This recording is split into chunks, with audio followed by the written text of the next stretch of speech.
તો જુઓ આજના દિવસે હવે આપણને ખાસ કરીને પાઇન લેબ્સનું લિસ્ટિંગ થતું જોવા મળી રહ્યું છે અને આ લિસ્ટિંગ પર ખાસ કરીને આપણું ફોકસ છે. અત્યારે આપણને ખબર છે પાઇન લેબ્સ એક એવી કંપની છે કે જે છેલ્લા ઘણા સમયથી આપણે અને જ્યારથી ડિજિટલ ઇન્ડિયાની એક મુવમેન્ટ શરૂ થઈ છે ત્યારથી ખાસી એવી ફોકસમાં રહી હતી.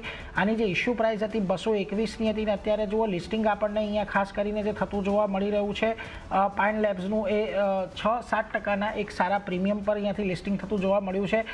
ઓલમોસ્ટ 10% એક લિસ્ટિંગ પર પ્રીમિયમ હતું ત્યાંથી થોડુંક અત્યારે આપણને જો નીચે આવતો દેખાવ છે 235ની આજુબાજુ, એટલે એના પર એક નજર ખાસ કરીને રાખતા રહેજો. આજના દિવસે અહીંયાથી એક મજબૂત સાથેનું લિસ્ટિંગ છે. 221 રૂપિયાની તેમની પ્રાઇસ હતી અને એમનો જે આઈપીઓની ટોટલ સાઇઝ હતી એ લગભગ 2,000 કરોડની 3900 કરોડની હતી, જેમાંથી 2,000 કરોડનો ઓફર ફોર સેલ હતો અને 1,800 કરોડની એક ફ્રેશ ઇસ્યુ અહીંયાથી આપણને ખાસ કરીને જોવા મળ્યો હતો. આ ઉપરાંત ખાસ કરીને કંપનીના કામકાજની વાત કરી લઈએ તો જુઓ છેલ્લા ઘણા સમયથી આપણને ધ્યાન છે કે જે પેમેન્ટ સોલ્યુશન્સ છે, પોઈન્ટ ઓફ સેલ સોલ્યુશન્સ છે, પેમેન્ટ પ્રોસેસિંગ છે, મર્ચન્ટ ફાઇનાન્સિંગ છે, એ બધું કરવાનું કામ આ કંપની ખાસ કરીને કરે છે.